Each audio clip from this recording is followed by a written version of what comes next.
ಅಲ್ಲಿ ತೋರಿಸ್ತಾ ಇದ್ದೇವಲ್ಲ, ಇದು ಕೇವಲ ತುಳುನಾಡಿಗೆ ಅಥವಾ ದೈವಗಳಿಗೆ ಸೀಮಿತವಾಗಿಲ್ಲ.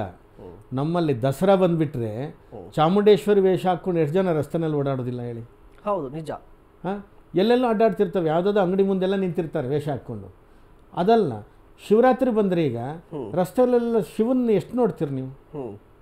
ಪ್ರಯಾಗದಲ್ಲೇ ಎಷ್ಟು ಶಿವನ್ ನೋಡಿದ್ವಿ ನಾವು. ಹೌದು, ವಿಚಿತ್ರ ಅನಿಸ್ತದೆ. ನಮ್ಮ ಸನಾತನ ಧರ್ಮದಲ್ಲಿ ಹಿಡ್ತವೇ ಇಲ್ಲ.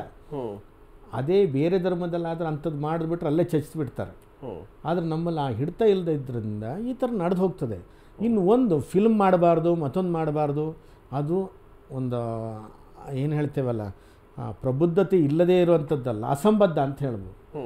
ಯಾಕೆಂತಂದರೆ ಶ್ರೀನಿವಾಸನ ಬಗ್ಗೆ ರಾಜ್ಕುಮಾರ್ ಅವರು ಮಾಡಿದ್ದಾರೆ ಇಲ್ಲ? ಹೌದು, ಮಾಡಿದ್ದಾರೆ.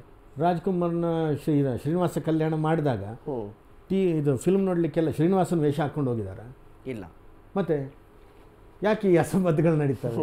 ಮಾಡಬಾರ್ದು ಅಂತ ಯಾಕೆ ಇರ್ತದೆ? ಗಣಪತಿ ಫಿಲ್ಮ್ ನಡೆದಿಲ್ವಾ? ನಡೆದಿದೆ. ಒಂದೇ ವಿಚಾರ ಹೇಳ್ತೇನೆ ನಾನು ನಿಮಗೆ. ರಾಮಾಯಣ ಬಂತು 80ರ ದಶಕದಲ್ಲಿ, ರಾಮಾನಂದ್ ಸಾಗರ್ ಮಾಡಿದ್ರಲ್ಲ, ಅರುಣ್ ಗೋವಿಲ್ ರಾಮನಾಗಿದ್ದ.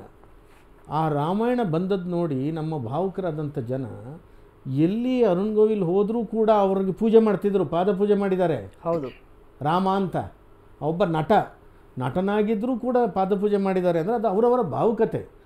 ಹಾಗಂತೇಳಿ ಟಿ ವಿನಲ್ಲಿ ಹೋಗಿ ಅದನ್ನು ನಿಲ್ಲಿಸಿ ಅಂತ ಯಾರು ಆಗಿನ ಕಾಲದವ್ರು ಹೋಗಲಿ